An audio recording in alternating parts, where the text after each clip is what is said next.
On today's World Insight, clarity on China's foreign policy to be a force of stability, tech advances, and growth. From Chinese Foreign Minister Wang on the sidelines of the two sessions. While we get answers from journalist and author Stephen Witt on why global research thrives in exchanges without barriers.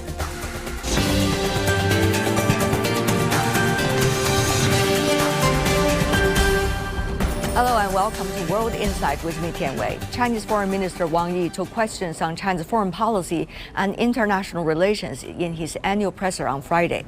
It was held on the sidelines of the ongoing third session of the 14th National People's Congress in Beijing. I was there to ask him a question on the competition between China and the U.S. on science and technology. DeepSeek 异军突起. The impressive emergence of DeepSeek showcases China's innovation capability in AI. Some say that the U.S. finds it unacceptable to let China get ahead in science and technology. Its instinctive response to China's technological rise is, if you can't win, just snatch it. If you can't get it, just destroy it. What is your view on China-U.S. competition in science and technology?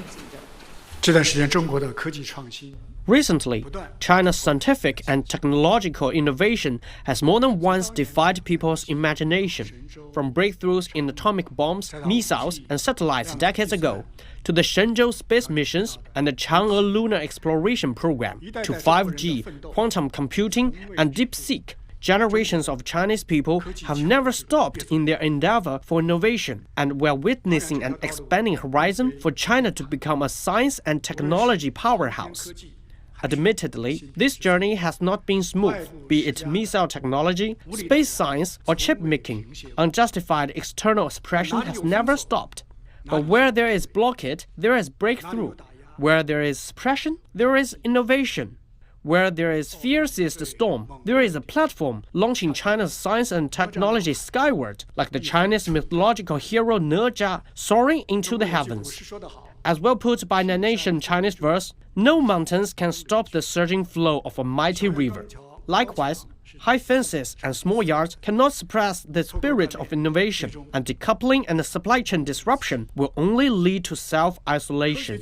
Science and technology should not be used to put up an iron curtain. It should be the wealth that benefits all and is shared by all.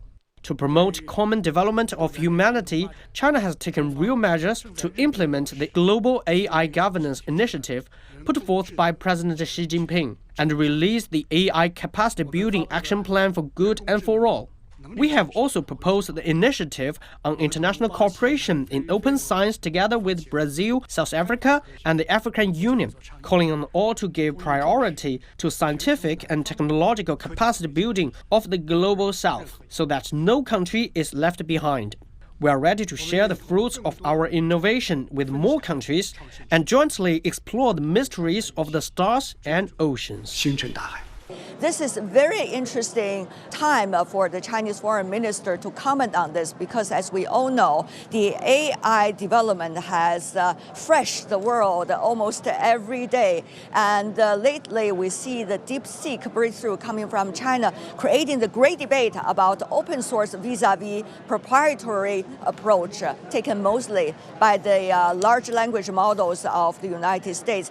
After the Chinese foreign minister answered that question, I checked immediately on DeepSeek. The latest answer it would provide about open source vis-a-vis proprietary approach. It suggests, interestingly, that it is embracing openness, collaboration, and transparency. However, DeepSeek answer provided that it also respects the coexistence of different approaches, whether it's open source or proprietary, and hope it could be complementary. However, it did emphasize in its answer, transparency is the key for international collaboration, and the prosperity should be shared. So that's an interesting note. This idea of shared prosperity, of a shared future, has been instilled in almost all the answers that you could find from the Chinese foreign ministers throughout the press conference. The foreign minister quoted earlier an important saying that was popular since the World War II, that there was there is no permanent friends, only permanent interest. However, he corrected that. He said the Chinese version is there are going to be long-term friends and there is going to be permanent shared interests. So that shows that China is going to reflect that spirit in both the exercise of multilateralism and also in the fact it is dealing with big power relations, for example, with the United States, with the European Union, and also working on hotspot issues such as the Russian-Ukraine crisis. So one could find out finally throughout the press conference a stabilizing factor coming from the Chinese capital, Beijing, not only in foreign policy, but also in China's approach as a big nation in the world, economically and politically, and also as a stabilizing factor in the world. There are constant changes of policies and approaches by some capitals. One could see a sharp contrast, and obviously China is clearly taking a higher moral ground on this. As China's Two Sessions, a top yearly political event, is underway, I am, as always, on coverage around the clock, from the Great Hall of the People to important meetings and briefings around the Chinese capital. I will gather the latest polls on the agenda and in-depth talks with key minds on economy, innovation, peace, and prosperity. Join me and be with China in transition. You're watching World Insight with me, Tian Wei. The foreign minister's press conference attracted hundreds of journalists coming from all over the world at a time when many expect China to play a stabilizing role in a world that is experiencing dramatic changes and turbulences. Chinese foreign minister's answer at the presser certainly gave hope and confidence for those who are expecting China to play a bigger role. Among them, Martin Jacques, British academic and author of When China Rules the World. Many believe China has to be a stabilizing factor in the world amid all the dramatic changes and the turbulences. How well China has been able to lead up to that expectation? Well, I think that if you look at the sort of chaos that's been engulfing the West, you'd have to say that China is a point of and reference point of stability in this situation, because so much is now up in the air. And I think that China's voice now and long term has been always urging the importance of dialogue, the importance of mutual respect, the importance of good relations and working in a positive way with other countries. And that's been a consistent voice from China for a long time now. China's extraordinary cooperation with the global south over a long period. I mean, this has been an absolute central axis point, I think, of pivotal point of Chinese foreign policy. Europe is in a chaotic situation now since Trump's announcements on Ukraine. Suddenly, the whole of its post-war assumptions and strategy have been utterly undermined. So, living in the UK here in London, you can see the almost panic amongst the European elites about how to handle the situation with Ukraine, how to handle Trump, and so on.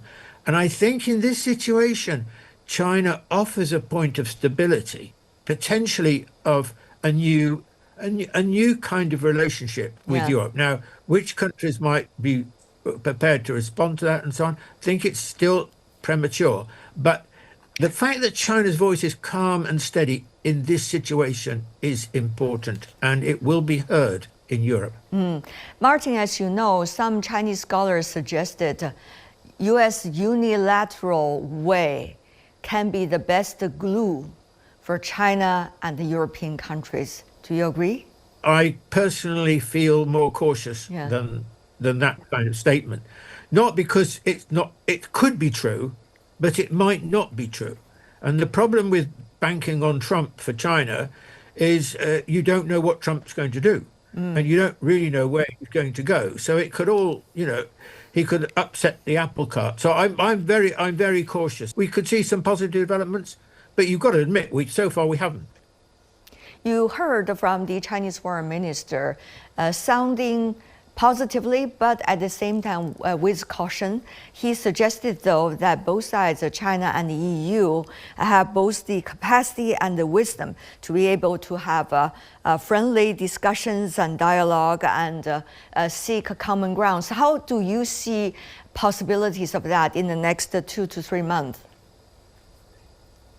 I do think that it's possible for China to have a positive impact, and I think that Wang Yi's statement on it is definitely a very constructive in relationship to this. Exactly what China might be able to do, except offering calm wisdom, if you like, is difficult to know at this point, because all the way through Ukraine situation, China has been inevitably on the sidelines, and it's not been easy for it to have, as it were, a foot in the door of some kind of peace settlement.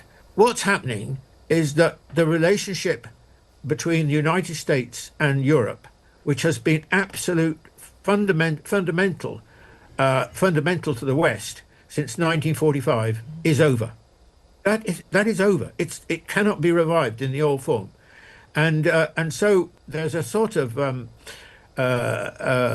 extraordinary vacuum at the moment about what's going to happen, what countries are going to do, and so on. And I would say that taking a much longer term view, then if China can develop a increasingly positive relationship with Europe, I think Europe, or some European countries to be exact, will increasingly orientate themselves to China, because they've relied historically in all sorts of ways, economic, political, cultural, ideological, on the United States. That is no longer going to be what can be assumed. And in that situation, why shouldn't Europe look to the other side of the Eurasian landmass at China? What about the latest development in artificial intelligence and beyond in AI? DeepSeek certainly was an eye-opener for the rest of the world to see how much innovation China has been able to make. The announcement of DeepSeek, which was 5 or 6 weeks ago now, was a huge moment. I mean, much bigger than we all even realized at the time. That its implications were massive.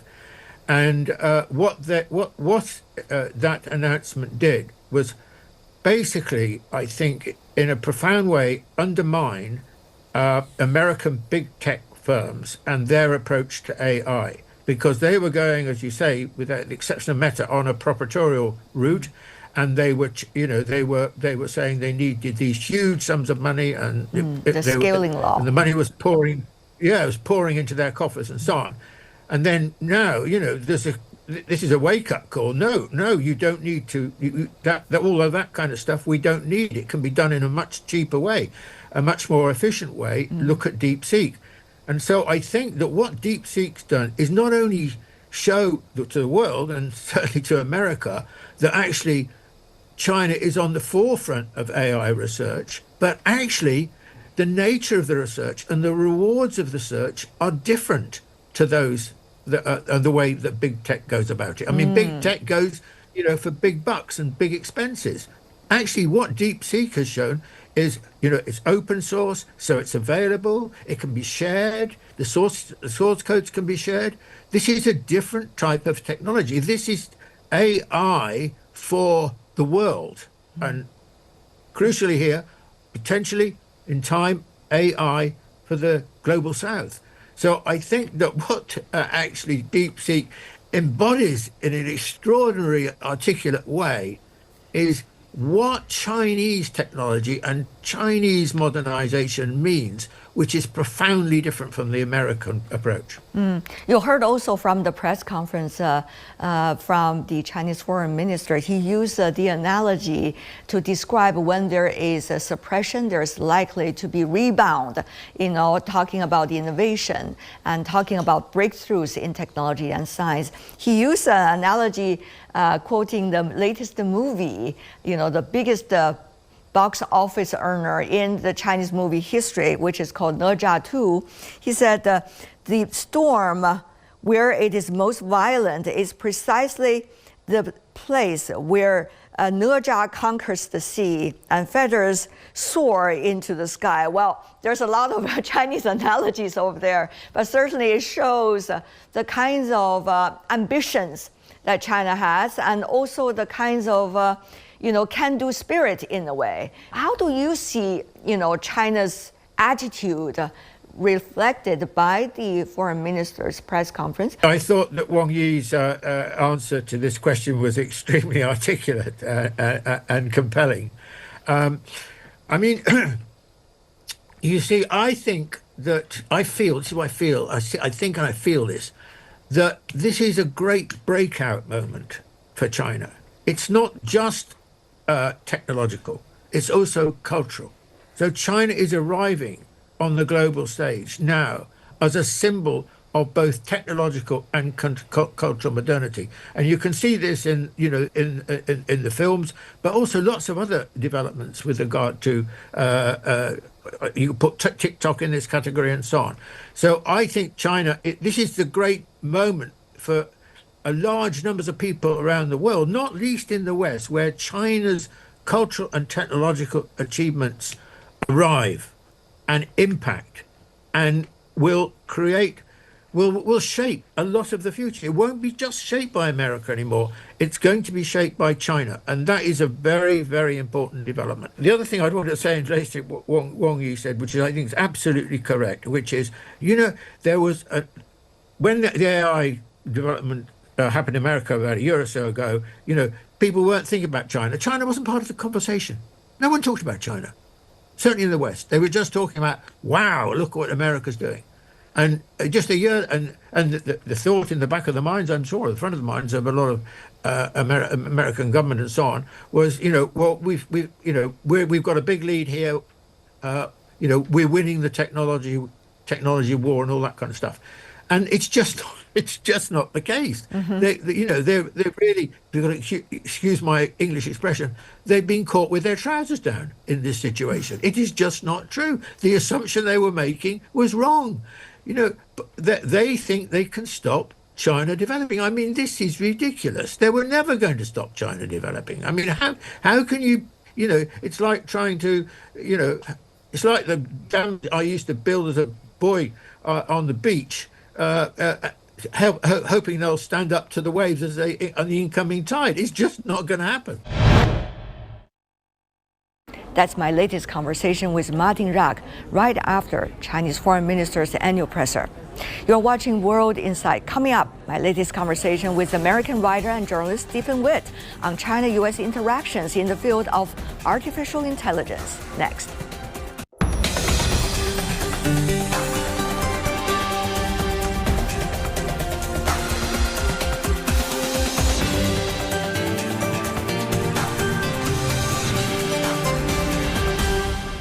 Welcome back. You're watching World Insight with me, Tian Wei.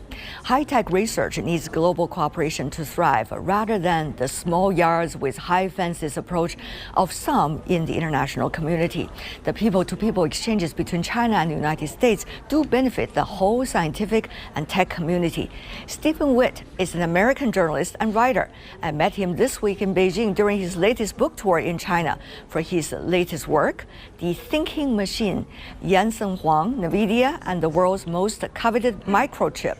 That book has been translated into Chinese lately and published here in China. He told me he is very excited interacting with his readers here in this country, not to mention making a trip to the Great Wall.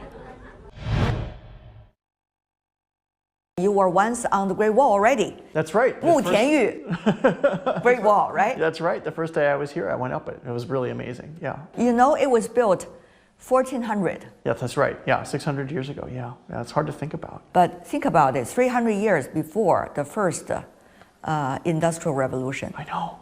And they built all that. It's so big, too. It's hard to imagine. It's interesting how technology and engineering from that time has leaped forward to today. That's right. In fact, we're now, if you believe Jensen and NVIDIA, we're undergoing a second industrial revolution, a new industrial revolution with AI. And that book is amazing, what you wrote. Oh, thank you. And he is, well, you have been writing about him, in the middle of all the dramatic changes, even though he is riding on that boat. Yes, exactly. I mean, I got to see, when I started, NVIDIA was not the biggest company in the world. I mean, it was growing, but while I was writing about it, the company's value shot up like this. It went up almost like 3 times while I was writing the book. And it became the most valuable company in the world while I was writing the book.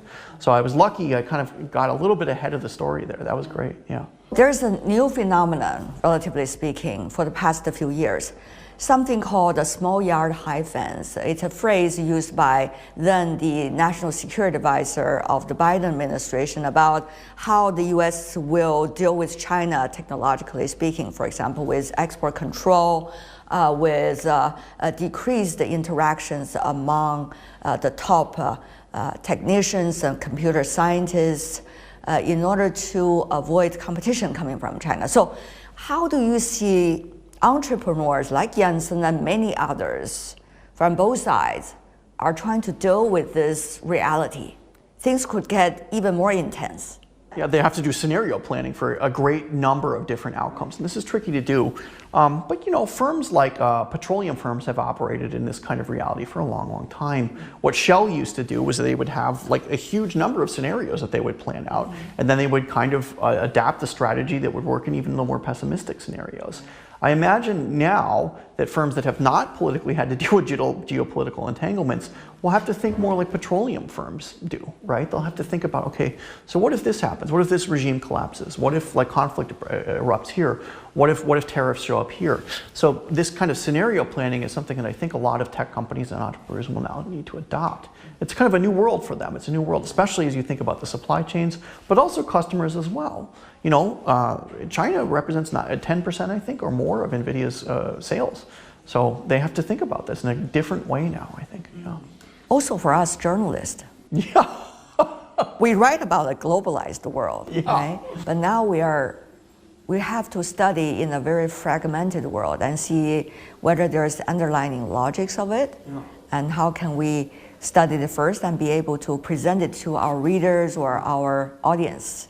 In some ways, it's like a return to the Cold War era, right? Except the hopefully not. Hopefully not. But the difference now is communication technology is so advanced that we can still communicate and speak with and see any part of the world. That can't go away. That genie is out of the bottle. So no matter what happens geopolitically, we're still connected in ways to the other citizens of the globe that we've never been before. It's an evolving world. For all of my adult life, the trend has been toward globalization. You know, and I'm 46 years old. Like now, it's starting to go in the other direction, and it's a learning experience for me too. Like it's all new for me. I have to adapt. The scaling law was once the most popular idea. Yeah. With the emergence of DeepSeek, for example, and some of the other choices, people realize it may not be the only way or the best way. Yeah. How did Jensen Huang and his colleague react to that? Some suggest his empire is built upon the consistent needs of better, bigger computational power. Actually, they're optimistic.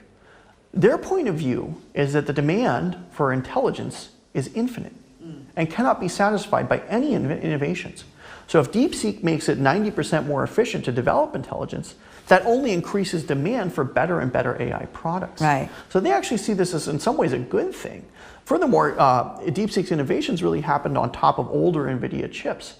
So this causes the other players in AI to go out and hire similar people and try and optimize in the same way. They actually see this as a promising thing. Now, the other thing that's happening is there's... Optimizing, that's a very interesting thing. Tell us more about what you have found out from people you talk to as to new ways they try to optimize the existing computational power of their products. Right. So at the bottom we have the transistor, the silicon, and up here we have the programmer.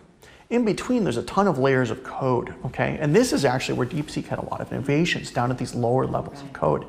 This had historically been NVIDIA's domain. They were very, very good at getting these lower levels of code to run faster silicon and run faster programs. And so the fact that DeepSeek was able to do it came as a surprise to a lot of people. Most of the other programming groups had just left this to NVIDIA. They hadn't gone into the sort of the domain, the catacombs of computing, and tried to look for new improvements. Well, the only limit down here really is brain power. You know, as long as you're smart, you might find new things to speed up the ones and zeros of computing. And that's really what DeepSeek did. It was a great accomplishment. And so I think NVIDIA's view, though, is that this is positive. They want people to improve this. They want their chips to go faster.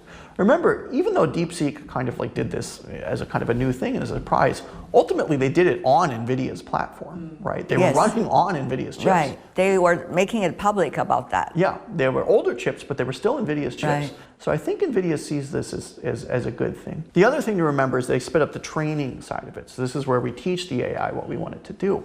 But there's a whole other side called inference. And this is when we ask the AI new questions. You know, maybe 18 months ago, we were asking the AI relatively simple questions like, can you write this term paper for me? Can you write me a letter? Now we're asking it much more complex questions. Can you book me a vacation? Can you book me a flight to Europe, right? Can you solve this complex scientific problem or mathematical problem that no human being has solved in 200 years of trying?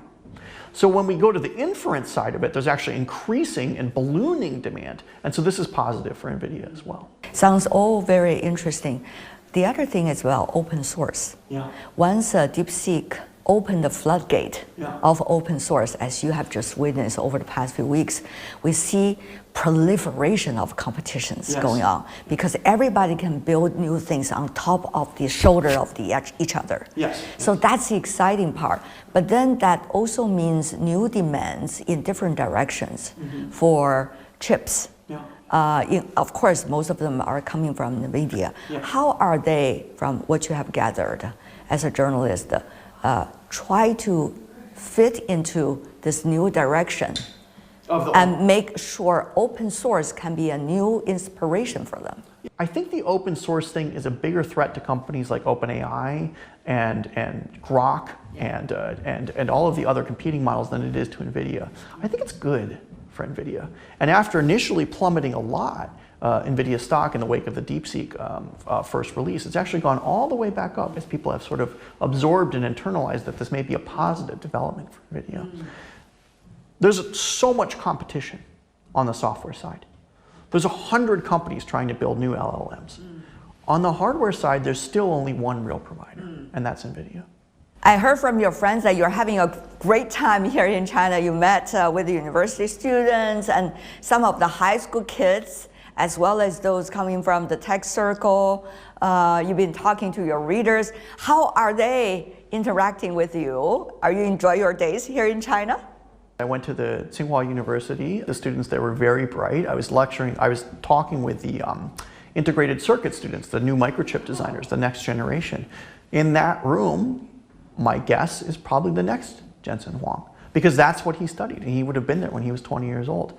And their level of intelligence and the question they asked were the best I'd ever had from any audience. And what about the young kids? You also met some of them, right? I met a bunch of high school students, and those questions were incredible. In fact, they were the best questions in some ways. Oh, because they would ask things like, why should I go to college if I can learn everything from the AI? What a great question. That's a great question. Those students were extraordinarily bright. It gave me a lot of hope for the future. And that's all the time we have for today. If you'd like to know more, search World Insight or check out our YouTube channel. Follow us on X and Facebook. I'm Tian Wei on behalf of my team. Thanks for being with us. Bye for now.